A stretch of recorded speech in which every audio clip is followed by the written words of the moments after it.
Tollywood star hero power star Pawan Kalyan గారి గురించి మరియు ఆంధ్రప్రదేశ్ రాష్ట్ర రాజకీయాల్లో ఆయన ఫాలోయింగ్ గురించి మనం ప్రత్యేకించి చెప్పనక్కర్లేదు. పవన్ కళ్యాణ్ గారు జనసేన పార్టీని స్థాపించి 11 సంవత్సరాలు పూర్తి చేసుకుని ఇటీవలే 12వ ఆవిర్భావ సభను నిర్వహించారు.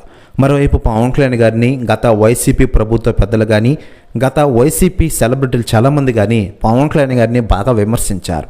ఈరోజు వాళ్ళు అరెస్ట్ అయ్యి జైల్లో ఉంటున్న విషయం మనకందరికీ తెలిసిందే. వారిలో కమెడియన్ పోసాని కృష్ణమురళి గారు కూడా ఉన్న విషయం విదితమే. ఇటీవలే ఆయన అరెస్ట్ అయిన విషయం తెలిసిందే. తాజాగా ఇటీవలే బెయిల్పై విడుదలయ్యారు. ఈ సందర్భంగా పవన్ కళ్యాణ్ గారికి తాజాగా పోసాని గారు ఫోన్ చేశారట.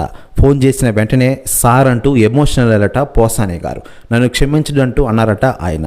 దీంతో ఈ న్యూస్ వైరల్ అవుతుండగా, ప్రస్తుతం ఈ న్యూస్ కూడా తెగ వైరల్ అవుతుండగా దీనిపై అధికార ప్రకటన రావాల్సి ఉంది. మరోవైపు పవన్ కళ్యాణ్ గారి విషయానికి వస్తే ప్రస్తుతం ఆంధ్రప్రదేశ్ రాష్ట్ర ఉప ముఖ్యమంత్రి హోదాలో రాణిస్తూ ప్రజలకు మెరుగైన సేవలు అందిస్తున్న విషయం తెలిసిందే. ముఖ్యంగా కూటమి ప్రభుత్వం ఆంధ్రప్రదేశ్లో ఈరోజు విజయం సాధించిందంటే దానికి ముఖ్యమైన కారణం మన పవన్ కళ్యాణ్ గారిని అందరికీ తెలుసు. ఆంధ్రప్రదేశ్ అభివృద్ధి బాటలు పడుతుందంటే దానికి ప్రధాన కారణంగా మన పవన్ కళ్యాణ్ గారని అందరూ సూచిస్తూ ఉన్నారు. ఇలా పవన్ కళ్యాణ్ గారు ఆంధ్రప్రదేశ్ రాష్ట్ర రాజకీయాల్లో కీలకంగా వ్యవహరిస్తూ వెళ్తున్న విషయం మనకందరికీ తెలిసిందే.